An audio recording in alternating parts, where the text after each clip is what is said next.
मला विचारल्याशिवाय प्रसार माध्यमांशी संवाद साधायचा नाही, स्वतःच्या प्रतिक्रियांचे व्हिडिओ सोशल मीडियावर टाकायचे नाहीत, मनसे अध्यक्ष राज ठाकरेंचे पदाधिकाऱ्यांना आदेश.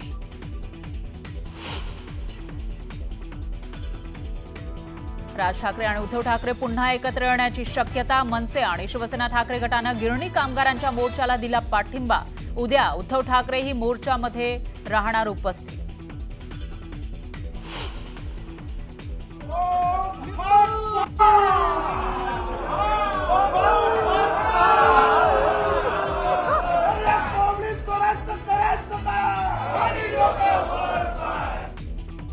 विरोधी पक्षनेतेपदाचा मुद्दा चर्चेत न घेतल्यानं विरोधकांचं विधान भवनाच्या पायऱ्यांवर आंदोलन. जोरदार घोषणाबाजी करत विरोधकांनी सत्ताधाऱ्यांना डिवचलं.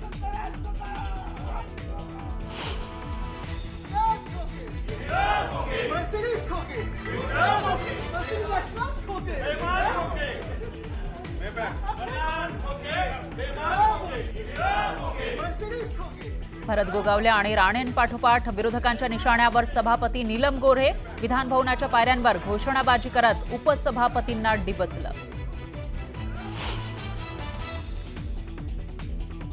विरोधी पक्षनेतेपदासाठी मवियाचं सरन्यायाधीश भूषण गवईंना पत्र. सरकारला 7 महिने उलटले तरी विरोधी पक्षनेतेपदाबाबत निर्णय होत नसल्यानं मवियाकडून सरन्यायाधीशांना साकडं. मीरा रोडमध्ये घुमला मराठीचा आवाज. मीरा रोडमध्ये निघालेल्या मोर्चात मोठ्या संख्येनं मराठी माणूस सहभागी. व्यापाऱ्यांचा मोर्चानं उत्तर.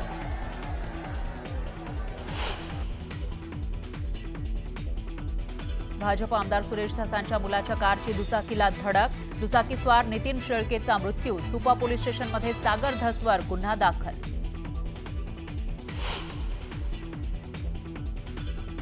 महाराष्ट्रातील बंदर क्षेत्रामध्ये 120 कोटींची विदेशी गुंतवणूक. दरवर्षी 5 ते 7 हजार तरुणांना जागतिक दर्जाचं मिळणार प्रशिक्षण.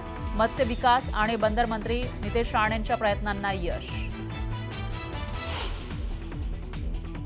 आणि युनेस्कोमध्ये छत्रपती शिवाजी महाराजांचा आंतरराष्ट्रीय गौरव. ग्रीसचे युनेस्कोतील राजदूतांकडून शिवराज्याभिषेक, हिंदवी स्वराज्य आणि राजमुद्रेचंही कौतुक.